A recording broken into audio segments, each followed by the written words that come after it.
हाँ जी मित्रों, so let's begin with the revision of SA 260 communication with TCWG. सबसे पहले सर एक बात बताओ, फायदा क्या होता है कम्युनिकेशन करने का। मैंने कहा बहुत सिंपल है, दोनों की ही मदद होती है। जो ऑडिटर है और टीसीडब्ल्यूजी है उनको कहीं ना कहीं ऑडिट को लेकर बेटर अंडरस्टैंडिंग आती है, दोनों के बीच में एक टू वे कंस्ट्रक्टिव रिलेशनशिप बनती है। ऑडिटर का क्या फायदा है सर? ऑडिटर को अंडरस्टैंडिंग चाहिए about the entity, its environment, उसको एविडेंस वगैरह कलेक्ट करने हैं। तो टीसीडब्ल्यूजी क्योंकि भाई साहब मैनेजमेंट के ऊपर बैठी है, फाइनेंशियल रिपोर्टिंग प्रोसेस को ओवरसी कर रही है, तो उसको कहीं ना कहीं एक बेटर पोजीशन रहेगी कि भाई जो भी ऑडिटर को दुख दर्द है, चीजें समझनी है, वो कहीं ना कहीं ऑडिटर की हेल्प कर सकती है। सो जो आपका ऑडिटर है वो टीसीडब्ल्यूजी से कई सारी इंफॉर्मेशन ले सकता है, कहीं ना कहीं एंटिटी को अंडरस्टैंड करने में या किस तरह से एविडेंस इकट्ठा कर सकते हैं, ये सब चीजों में हेल्प करेगी। प्लस टीसीडब्ल्यूजी का बेसिकली काम क्या था? Oversee the financial reporting process. तो कहीं ना कहीं जब आप ऑडिट करते वक्त मान लो आपको कोई मिसस्टेटमेंट्स मिल गई या आपको इंटरनल कंट्रोल्स में कोई कमियां मिल गई, तो आप टीसीडब्ल्यूजी को हेल्प कर सकते हो इन अंडरस्टैंडिंग कि यहां गड़बड़े हो रही है, इन चीजों पे ध्यान देके चलो। सो टीसीडब्ल्यूजी की भी हेल्प हो जाएगी in overseeing the financial reporting process, दोनों की ही मदद हो जाती है। अब सवाल आता है ऑडिटर का ऑब्जेक्टिव क्या है? बेसिक सी बात है, दोनों को कम्युनिकेट करना है। उसमें ऑडिटर कुछ इंफॉर्मेशन प्रोवाइड करेगा, कुछ इंफॉर्मेशन लेगा। अपनी तरफ से क्या इंफॉर्मेशन देगा? जो भी उसको लगता है कि भाई टीसीडब्ल्यूजी को पता होना चाहिए फाइनेंशियल स्टेटमेंट में दिक्कतें चल रही है, यानी provide TCWG about the observations यानी issues that he finds in the audit. TCWG से क्या लेगा? इंफॉर्मेशन लेगा, किस तरह से वो एविडेंस वगैरह कलेक्ट कर सकता है। तो ये क्या हो जाएगी? टू वे कम्युनिकेशन हो जाएगी, आदान प्रदान हो रहा है बातों का, और क्या।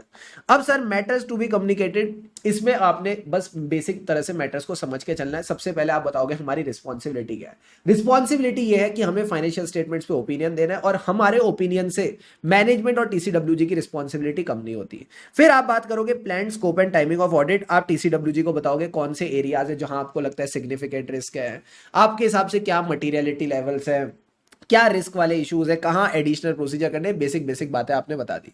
इसके अलावा ऑडिटर को एक बेटर अंडरस्टैंडिंग मिलेगी एंटिटी और उसके एनवायरनमेंट की थ्रू द टीसीडब्ल्यूजी। ठीक है सर। अब आप सिग्निफिकेंट रिस्क भी कम्युनिकेट कर सकते हो। सिग्निफिकेंट रिस्क वही है जिनके बारे में हम ऐसे 315 में बात करते हैं। Complex fraud. कॉम्प्लेक्स फ्रॉड मतलब complexity of transaction, fraud, related party outside normal course of business, unusual nature, degree of subjectivity और सिग्निफिकेंट डेवलपमेंट्स। तो जो भी सिग्निफिकेंट रिस्क है वो आपने डिस्कस कर ली। तो आपने उनको बता दिया मटीरियलिटी, रिस्क, सिग्निफिकेंट रिस्क, और उनसे इंफॉर्मेशन भी ले ली, सारी बातें हो गई। इसके बीच में बस ध्यान रखना कि अगर टीसीडब्ल्यूजी ही मैनेजमेंट है, गंगाधरी शक्तिमान है, तो आप मैनेजमेंट को नहीं बता सकते आपका नेक्स्ट स्टेप क्या होगा, नेक्स्ट प्रोसीजर क्या होगा। क्योंकि अगर आपने उनको बता ही दिया आप क्या चीज टेस्ट करने वाले हो, तो वो चीज तो वो ठीक करके रखेंगे, आप तो ऐसे कभी गलतियां पकड़ ही नहीं पाओगे। So make sure that you don't compromise the effectiveness of audit when TCWG are involve in managing the entity. तो आप उनको अगर बता दोगे कि क्या nature, timing and extent of procedure है डिटेल में, तो फिर आपकी ऑडिट की इफेक्टिवनेस इंपैक्ट हो सकती है। तो ये एक बेसिक सी बात है, बस आपने रीड करके चलनी है, that's it. Now comes the very important topic, significant findings from audit. जल्दी से बताओ, क्या मैं सीधा जाके अपने दुख और दर्द बता दूं, या उससे पहले मैं उनके फाइनेंशियल स्टेटमेंट्स की, अकाउंटिंग प्रैक्टिसेस की क्वालिटी की बात करूं? सर पहले उनके अकाउंटिंग प्रैक्टिसेस की क्वालिटी की बात करूं। So before you tell about your significant difficulties, आप टीसीडब्ल्यूजी के मतलब की बात करोगे, यानी you will talk about the significant. अच्छा यहां पे ना इनसिग्निफिकेंट तो कोई बात ही नहीं करनी, सिर्फ सिग्निफिकेंट बात करनी, बड़े लोग हैं टीसीडब्ल्यूजी। तो ये कहते हैं significant qualitative aspects of entities accounting practices, जिसमें आप बात करोगे तीन चीजों की, जिसके आगे अकाउंटिंग आता है, accounting policy, accounting estimate and disclosure. अब आपने जब उनके मतलब की बात कर ली, फाइनेंशियल रिपोर्टिंग की, अब आप अपने दुख दर्द बताओ, यानी you talk about your significant difficulties. सारे बच्चे बताओ सिग्निफिकेंट डिफिकल्टीज के एग्जांपल क्या थे? सर सिग्निफिकेंट डिफिकल्टीज किसने क्रिएट करी? मैंने कहा फार्मर्स ने। कहीं ना कहीं जो फार्मर्स ने प्रोटेस्ट वगैरह किए थे, तो दिल्ली से नोएडा, नोएडा से दिल्ली आना बड़ा मुश्किल हो गया था, तो दैट क्रिएटेड सिग्निफिकेंट डिफिकल्टी। अच्छा फार्मर्स क्या विलिंगली उड़ गए थे या अनविलिंगली बैठे रहते? सर अनविलिंगली बैठे रहते। सो अनविलिंगनेस वाला पॉइंट पहले आ गया। ठीक है सर। दूसरी चीज, अब उन्होंने क्या इंपोज कर दी? रिस्ट्रिक्शंस इंपोज कर दी। मैंने कहा वेरी गुड। जब उन्होंने रिस्ट्रिक्शंस लगाई तो क्या ओला उबर अवेलेबल थी? मैंने कहा नहीं, अनअवेलेबिलिटी। तो क्या करा? चल के जाना पड़ा। एक्सटेंसिव अनएक्सपेक्टेड एफर्ट, बोलो मेरे साथ थोड़ा दर्द लेके, एक्सटेंसिव अनएक्सपेक्टेड एफर्ट, पहुंचने में देरी हुई, सिग्निफिकेंट डिले, एंड लास्ट में बहुत कम टाइम मिला to complete the audit, unreasonable brief time to complete the audit. यही सारे पॉइंट्स आपने ध्यान रखने। अनविलिंगनेस मतलब unwillingness of the management to make और extend the going concern assessment. उसके बाद सर क्या था? अनविलिंगनेस के बाद दे क्रिएटेड रिस्ट्रिक्शंस, यानी restrictions imposed on the auditor by the management. Restrictions के बाद क्या थी? Unavailability of information, unavailability of expected information. और बताओ, जैसी अनअवेलेबिलिटी थी, it creates extensive unexpected effort by the auditor to get the evidence from the management. Then there are significant delays by the management to provide the information. सब एक जैसे points है, अगर थोड़ा लिंकिंग के साथ ध्यान रखोगे तभी याद रहेंगे। एंड लास्ट पॉइंट क्या था? Unreasonably brief time to complete the audit. And ये सबको हम लिमिटेशन ऑन स्कोप भी मानते हैं एज पर एसए 705। इस पे डायरेक्ट क्वेश्चन है आपके क्वेश्चन बैंक में। सर सिग्निफिकेंट डिफिकल्टी भी हो गया। अगला बताओ, मैंने कहा उनके मतलब की बात हो गई, हमारे मतलब की बात हो गई। अब तीसरे बंदे की बात करते हैं। मेरे और टीसीडब्ल्यूजी के बीच में कौन है? मैनेजमेंट। तो जो भी आपने मैनेजमेंट के साथ सिग्निफिकेंट मैटर्स डिस्कस करें उसकी बात कर लेना, प्लस मैनेजमेंट से जो रिटर्न रिप्रेजेंटेशन लिए हैं। अब सर मैनेजमेंट के साथ सिग्निफिकेंट मैटर्स कौन से डिस्कस होते हैं उसके भी एग्जाम्पल आईसीआई ने दे रखे हैं। सबसे पहले मुझे बताओ क्या हुआ? कोई सिग्निफिकेंट इवेंट हुआ या ट्रांजैक्शन हुई। ऐसी ट्रांजैक्शन हुई जिससे गोइंग कंसर्न खतरे में आ गया, बिजनेस कंडीशंस पे इंपैक्ट आ गया। यानी second point, business conditions affecting the entity, plan, strategy leading to a risk of material misstatement. जब भी ऐसी चीजें होंगी, क्या हम एकदम फ्री रहेंगे या कंसर्न होगा? सर कंसर्न होगा। कंसर्न किसको लेके? कि मैनेजमेंट क्या कंसल्टेशन ले रहा है दूसरे लोगों से regarding the accounting and auditing. अब जब कंसर्न होता है तो हम क्या करते हैं? डिस। सर डिस का मतलब है discussion, disagreement. Come on, discussion और डिसएग्रीमेंट। डिस्कशन यानी डिस्कशंस जो आपने मैनेजमेंट के साथ करी at the time of appointment, किसको लेके? अकाउंटिंग को लेके, ऑडिटिंग को लेके, फीस को लेके, बेसिक डिस्कशंस की बात कर लेना। एंड लास्ट में क्या था? डिसएग्रीमेंट। डिसएग्रीमेंट जो आपके मैनेजमेंट के साथ है उसको भी आप टीसीडब्ल्यूजी को बताओगे। तो 5 बातें मैंने क्या क्या बताई? मैंने कहा सबसे पहले कोई इवेंट हुआ, कोई सिग्निफिकेंट इवेंट और ट्रांजेक्शन, कोई बड़ा सेल्स का ऑर्डर आया होगा, कोई पेनल्टी लगी होगी, इट कैन बी एनीथिंग, कोई एमएनए ट्रांजैक्शन हुई होगी, वो हो गया। उस इवेंट और ट्रांजैक्शन से किस पे इंपैक्ट आया? बिजनेस कंडीशन पे। बिजनेस कंडीशन के बाद कंसर्न आपने बताना है। कंसर्न किसको लेके? Concern regarding the consultation. ठीक है, सुनने में भी सेम सेम लग रहा है, कंसर्न कंसल्टेशन। ठीक है, and then we talk about this का क्या मतलब था?